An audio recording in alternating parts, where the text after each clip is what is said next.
பாவ சம்பந்தம் பாவ ரிலேஷன்ஷிப்ல பார்ட் 3 பார்க்க போறோம். சரிங்களா? சோ இதுக்கு நான் ஸ்டேட்மெண்ட் கொடுக்குறேன், எழுதிக்கோங்க சார். இதுல என்ன தெரிஞ்சுக்க போறோம்? ஒவ்வொரு பாவத்துக்கும் நண்பர்கள்லாம் யார் யாரு? குடும்பம் பார்த்தோம், எதிரிகள் பார்த்தோம், அடுத்தது நண்பர்களை பத்தி பார்க்க போறோம். நண்பர்கள் தான் ரொம்ப முக்கியமானவர்கள்.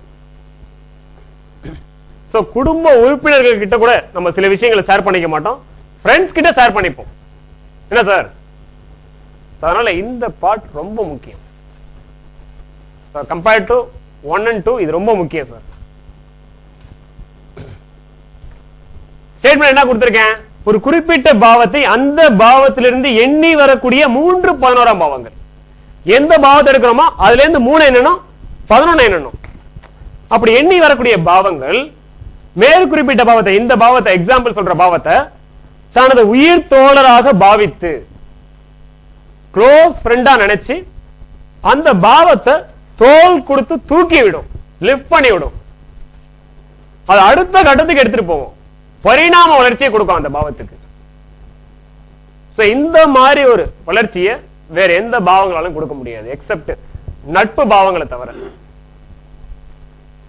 ஈவன் குடும்ப உறுப்பினர்கள் கூட இந்த அளவுக்கு கொண்டு போக முடியாது. ஒரே தூக்கி வெளியே போறது கிடையாது, லிஃப்ட் பண்ணி வர்றது. என்ன சார் விளக்கங்கள் பார்க்கலாமா? எப்படி எப்படி இது ஸ்டேட்மெண்ட்டுக்கு எக்ஸாம்பிள் பார்க்கலாமா? காரகங்கள், காரகங்களை பேஸ் பண்ணி தான் ரிலேஷன்ஷிப் பார்த்துட்டு இருக்கோம். எக்ஸாம்பிள் பாருங்க, 5ஆம் பாவத்தை எடுத்துக்கோங்க. சரிங்களா? இப்போதைக்கு ஒரு பாவத்தை அந்த பாவத்துல எண்ணி வர 3ஆம் பாவம் எப்படி தூக்கி நிறுத்தது? 5ஆம் பாவத்துக்கு 3ஆம் பாவம் எது? முதல்ல சொல்லுங்க. 7 சார், கரெக்டா? 5 6 7 முடிஞ்சு போச்சு. 7 என்ன கொடுத்திருக்கேன்? அவ்வளவுதான், சிம்பிள். 5ஆம் பாவம் காதல். காதலோட அடுத்த கட்டம் என்ன? காதலிக்கிறது எதுக்கு? கல்யாணம் பண்றதுக்கு தான். தூக்கி நிறுத்துறது என்ன? காதல கல்யாணம் வரைக்கும் கொண்டு போறது அந்த 7ஆம் பாவம். 7ஆம் பாவங்கிறது என்ன பண்ணுது அப்படின்னா 5ஆம் பாவத்தை க்ளோஸ் ஃப்ரெண்டா நினைக்குது. என்ன சார்? ஏன் சார்? ஏன்னா 7ல இருந்து 5 என்னங்க 11 வரும். ஓகேவா? அப்ப 5ல இருந்து 7 வருது. இத முதல்ல பாருங்க, 3ஆம் பாவம். இந்த 7ஆம் பாவம் என்ன பண்ணும்? 5 க்ளோஸ் ஃப்ரெண்டா நினைச்சு ஒரு தூக்கி விடும். அப்ப அந்த பாவத்தில் இருக்க காரகங்களை அடுத்த பரிணாமத்துக்கு கொண்டு போகும் சார். அதனாலதான் 5ல இருக்க காதலை திருமணமா மாத்தக்கூடியதுதான் இந்த 7ஆம் பாவம். இப்ப புரியுதா சார்? எப்படி தூக்கி விடுது பாருங்க, ஒரே தூக்குதான். அடுத்து 2ஆம் பாவத்தை எடுங்க. 2ஆம் பாவத்தை தூக்கி நிறுத்தக்கூடிய பாவம் எது? முதல்ல 2க்கு 3 எக்ஸாம்பிளா பார்ப்போம். 2க்கு 3 எது? 4. 2ஆம் பாவத்தை 4 எப்படி தூக்கி நிறுத்தும்? 2ஆம் பாவத்துல இருக்க பிரதான காரகத்தை ஒண்ணு சொல்லுங்க. பணம்.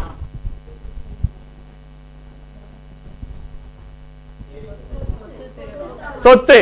பணம் அப்படிங்கிற விஷயத்தை அடுத்த கட்டத்துக்கு எடுத்துட்டு போகுது. பணம் ஒரு ஸ்டேஜ்ல என்ன ஆகும்? சொத்தா தான் மாறும். பணத்தோட அடுத்த ஸ்டேஜ் பரிணாம வளர்ச்சி என்னன்னு கேட்டீங்கன்னா சொத்து தான் சார். பாத்தீங்களா 4ஆம் பாவம் எப்படி எடுத்ததுன்னு? சார் தெளிவா இருக்கா? அப்படியே இங்கே இன்னொன்னு போடுறேன் பாருங்க. 4க்கு பரிணாம பாவம் எது? 6. இங்கே ஒரு எக்ஸாம்பிள் சொல்றேன். 4 எப்படி தூக்கி நிறுத்தோம்? கரெக்டான இந்த காரகத்துக்கு சொல்லுங்க. 4ஆம் பாவங்கிறது ஒரு சொத்து, 6ஆம் பாவங்கிறது ஒன்றுக்கு மேற்பட்ட சொத்துக்கள். சொத்தை வளர்த்து விடுது. ஒரு பாவத்தை அந்த பாவத்திலிருந்து எண்ணி வரக்கூடிய 3ஆம் பாவமும் 11ஆம் பாவமும் மேற்குறிப்பிட்ட பாவத்தை பல மடங்கு வளர்க்கும். அதை எழுதிக்கோங்க நோட்ஸா. பல மடங்கு வளர்த்து விடும் சார். சரிங்களா? கண்ணை மூடிட்டு என்னோட நண்பன் கண்டிப்பா அந்த பாவத்தை வளர்க்க தான் போறேன் அப்படின்னு சொல்லிட்டு கண்ணை மூடிட்டு வளர்த்து விட்டுரும். எந்த ஸ்டேஜ் கொண்டு போன அந்த பாவத்துக்கே தெரியாது. அந்த மாதிரி 4ஆம் பாவங்கிறது ஒரு சொத்து அல்லது தனி வீடு அப்படின்னா மோர் தென் ஒன் ப்ராப்பர்ட்டி, மோர் தென் ஒன் ப்ராப்பர்ட்டி. அப்புறம் வேற என்ன சொல்லலாம் அப்படின்னா அபார்ட்மெண்ட், தனி வீடு 4ஆம் பாவம், அபார்ட்மெண்ட் அப்படிங்கிறது 6ஆம் பாவம். இப்படிதான் ஒரு பாவத்துல இருக்க காரங்களை அதன் 3ஆம் பாவம் பல மடங்கு வளர்க்குது. அப்படியே 6 8 போடுங்க, முடிஞ்சு போச்சு. 6 8 6ஆம் பாவத்தை எடுக்கிறோம். 6ஆம் பாவத்தை எப்படி அதன் 3ஆம் பாவம் 6க்கு 3 வரை 8 எப்படி வளர்க்குதுன்னு பாருங்க. 6ஆம் பாவம் கடனை குறிக்கும். கடனை ஒரே துகத்தை சார், நட்பு பாவங்களுக்கு நல்லது கெட்டதெல்லாம் தெரியாது சார். அந்த காரியங்களை டெவலப் பண்ண, அதுதான் அதுக்கு அசைன்மெண்ட். 8ஆம் பாவத்துக்கு என்ன அசைன்மெண்ட் அப்படின்னா தன்னோட நட்பு பாவங்களை ஒரே தூக்கணும். அப்ப 6ஆம் பாவத்தை தன்னோட நட்பு பாவமா நினைக்கும். சரிங்களா? 6ஆம் பாவத்துல இருக்க காரங்கள் எல்லாத்தையும் தூக்கி விட்டுரும். 6ஆம் பாவம் ஒரு எதிரி அப்படின்னா 8ஆம் பாவம் ஒன்றுக்கு மேற்பட்ட எதிரிகள். 6ஆம் பாவம் சமாளிக்கக்கூடிய எதிரிகள் அப்படின்னா 8ஆம் பாவம் சமாளிக்க முடியாத எதிரிகள். 6 ஒரே நோய், மேடம் அற்புதமா சொன்னாங்க. 8 ஒன்றுக்கு மேற்பட்ட நோய். 6 ஒரு வழக்கு, 8 பல வழக்கு. 6ங்கிறது இப்போதைக்கு இந்த ஸ்டேஜ்ல ஒரு சராசரி மனுஷனுக்கு ஒரு 2 லட்சத்துல 5 லட்சம் வச்சுக்கோங்களேன், அது 6ஆம் பாவத்தில் எடுத்துக்கலாம். ஒரு மிடில் கிளாஸ் ஒரு நபருக்கு 50 லட்சம் அப்படிங்கிறது மிடில் கிளாஸ், ப்ராப்பர்ட்டிலாம் எதுவும் இல்ல. 50 லட்சம் அப்படிங்கிறது 8ஆம் பாவத்துல வந்துடும். ஸ்ட்ரெஸ் ஜாஸ்தியாகும், வட்டியை கட்ட முடியாது, வலி வேதனைகள், அசிங்க அவமானம், வீடு தேடி வந்துருவாங்க வட்டி கட்டலன்னு. அதான் ஒரு பாவத்துல இருக்க காரங்களை கண்ணை மூடிட்டு வளர்த்து விட்டுரு சார். ஜாதகரை கெடுக்குது, ஜாதகரை தூக்கி விடுது. இங்க பாருங்க, சொத்தை வளர்க்குது, ஜாதகருக்கு நல்ல விஷயம் தான். ஆனா பாருங்க, இது பாருங்க சார். இதெல்லாம் அந்த பாவத்துக்கு எல்லாம் தெரியாது. காரகங்களை வளர்க்கணும், அவ்வளவுதான். இந்த மாதிரி சார். இப்ப எப்படி ஒரு பாவத்துல இருக்க காரங்களை அதன் 3ஆம் பாவம் வளர்க்குதுன்னு ஒரு ஐடியா கிடைச்சிருச்சா? ஒரு கிளாரிட்டி இருக்கா? இப்ப 11ஆம் பாவத்தை பார்க்கலாமா சார்? 11ஆம் பாவம் எக்ஸாம்பிள் சொல்லுங்க, நீங்களே ட்ரை பண்ணுங்க சார். ஒண்ணும் இல்ல சார், நான் ஒரு எக்ஸாம்பிளே சொல்லிடுறேன். லக்ன பாவத்தை ஆரம்பிப்போம். லக்ன பாவம் ஆரோக்கியத்தை குறிக்கும்.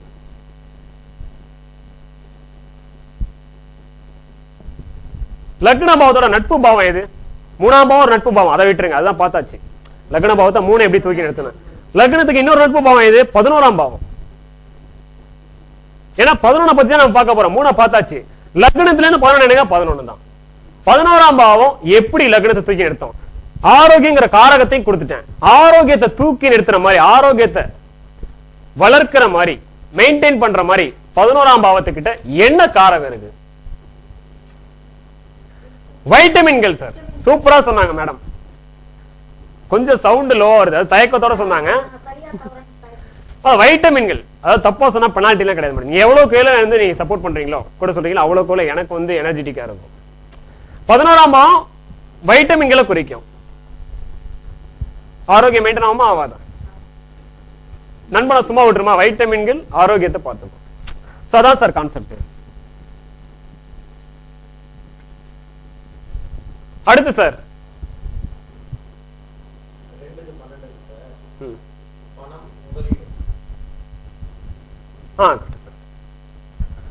அடுத்து சார் ஒரு அற்புதமா சொல்றாரு. 2க்கு 11ஆம் பாவம் எது?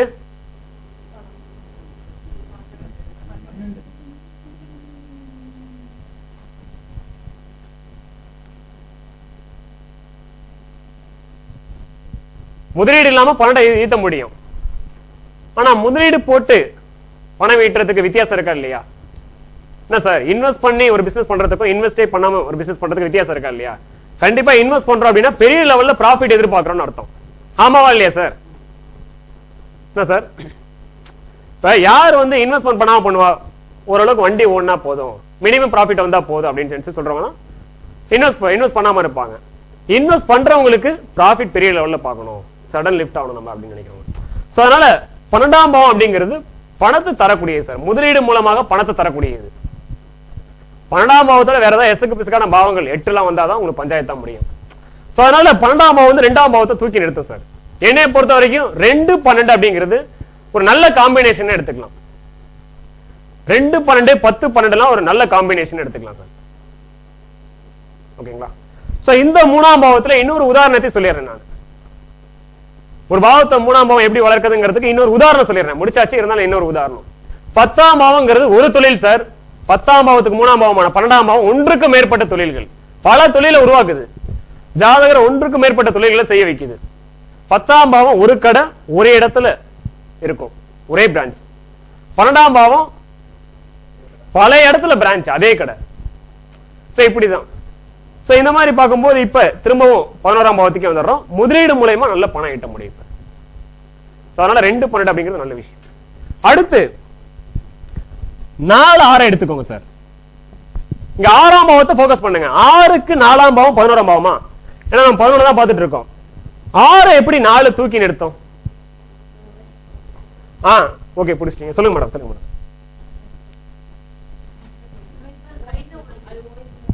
ஓய்வின்றி உழைப்பு. சூப்பர் சூப்பர், கைதட்டுங்க சார். ஆக்சுவலா 6ஆம் பாவம்ங்கிறது உழைப்பு குறிக்கும். 5ஆம் பாவம் எதை குறிக்கும்? ஓய்வை குறிக்கும். அப்ப 5ஆம் பாவத்துக்கு 12ஆம் பாவம் 4 எதை குறிக்கும்? அதுக்கு உல்டா. அப்ப ஓய்வின்றி உழைப்பதை குறிக்கும்.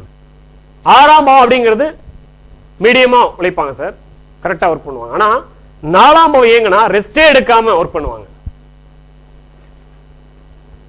சிம்பிளா சொல்றேன் சார், 6ஆம் பாவம் அப்படிங்கிறது ரெகுலர் ஜாப் அப்படின்னா, ரெகுலரா ஒர்க் பண்ற டைம் அப்படின்னா, 4ஆம் பாவம் அப்படிங்கிறது ஓட்டி, கடின உழைப்புல தானே வரும். அது ஓட்டி பார்த்தா அதிகமா ஏர்ன் பண்ண முடியுமா, இல்ல நார்மலா ஒர்க் பண்ணா அதிகமா ஏர்ன் பண்ண முடியுமா? ஓட்டி பார்த்தா. அதனாலதான் தேவைக்கு அதிகமான பணத்தை 4ஆம் பாவத்தை சொல்றோம். ஓகேவா? சோ உழைப்பு ஓய்வின்றி உழைத்தல குறிக்கும். சோ உழைப்பு அப்படிங்கிற காரகத்தை, 6ஆம் பாவத்துல இருக்க உழைப்பு அப்படிங்கிற காரகத்தை பல மடங்கு வளர்க்குது. ஜாதகர் அதிகமா உழைக்க வைக்குது. ஜாதகருக்கு பணத்தை கொடுக்குது, ஆனா உழைப்ப கொடுத்து கஷ்டத்தையும் கொடுக்குது. அதனால இந்த பாவத்துக்கு நட்பு பாவங்களா இருந்தா அது காரகத்தை பத்தி எல்லாம் மெயின் பண்ணாது, அந்த காரகத்தை டெவலப் பண்றதுதான் குறியா இருக்கும். சோ ஓய்வின்றி உழைத்தல் அப்படிங்கிறது 4ஆம் பாவத்தோட காரகம்.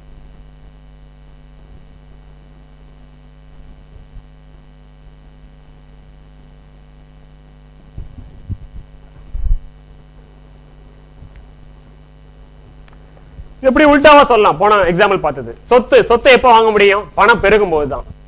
அப்ப 2ஆம் பாவத்துல இருக்க பணம் பெருகுனா ஆட்டோமேட்டிக்கா சொத்து கிடைக்க போகுது. அப்ப 4ஆம் பாவத்துல இருக்க சொத்தை 2ஆம் பாவம் கிடைக்க வைக்குது. தன்னோட நட்பு பாவத்தை பாக்குது. சோ இந்த மாதிரி சார் எந்த பாவத்துல இருந்து எண்ணி வர 11ஆம் பாவம் பாத்தீங்கன்னா அந்த பாவத்தை தூக்கி நிறுத்தும் சார். ஓகேங்களா? மோசமான காரகத்தவங்களுக்கு விதிவிலக்கெல்லாம் கிடையாது சார். எந்த காரகமா இருந்தாலும் கண்ணை மூடிட்டு லெஃப்ட் பண்ணி விட்டுரும். சோ இத பார்ட் 3 சொல்லுது. இங்க ஏதாவது டவுட் இருக்கா சார் உங்களுக்கு?